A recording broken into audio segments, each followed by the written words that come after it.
vous remercie. Merci. La parole est à monsieur Henri Cabanel pour le groupe RDSE et pour 5 minutes.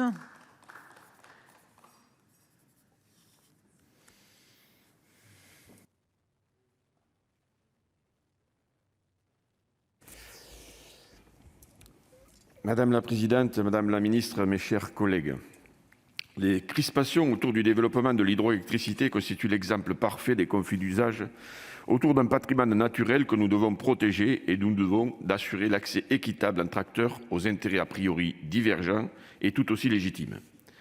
Nous partageons tous la volonté de garantir une gestion durable de l'eau et de préserver la richesse de la biodiversité, sans laquelle aucune activité ne pourrait perdurer. La directive cadre sur l'eau du 23 octobre 2000 nous y invite.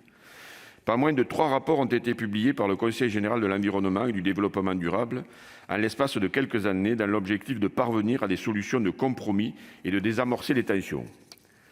La proposition de loi initiale de notre collègue Daniel Gremillet, que j'ai voulu soutenir par ma cosignature, propose un équilibre entre la préservation du patrimoine culturel et du potentiel énergétique hydraulique d'un côté et la continuité écologique des cours d'eau de l'autre.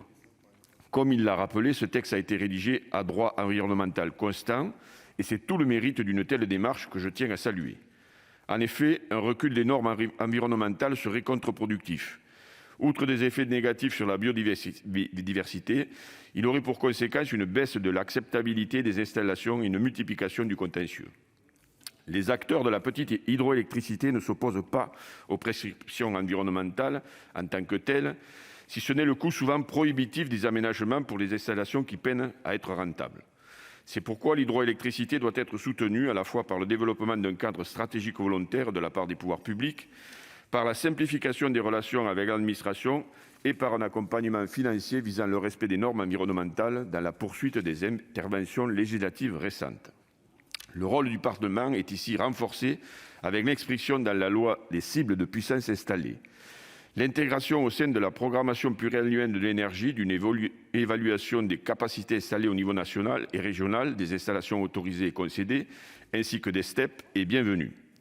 Le groupe RDSE approuve vigoureusement la mise en place d'un portail national de l'hydroélectricité et la simplification administrative intervenant au profit des petites installations hydrauliques.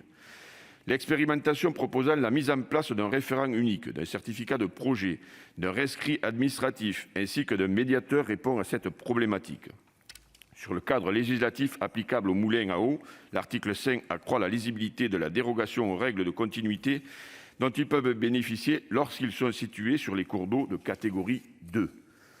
Cependant, je reste réservé sur une partie des amendements déposés qui remettraient en cause la continuité écologique. La suppression de toute procédure d'autorisation, à la fois au titre du Code de l'environnement et du Code de l'énergie pour les activités hydrauliques accessoires adoptées en commission, présente un tel risque. Énergie renouvelable ancrée dans les territoires, l'implication des élus et l'information des riverains est essentielle.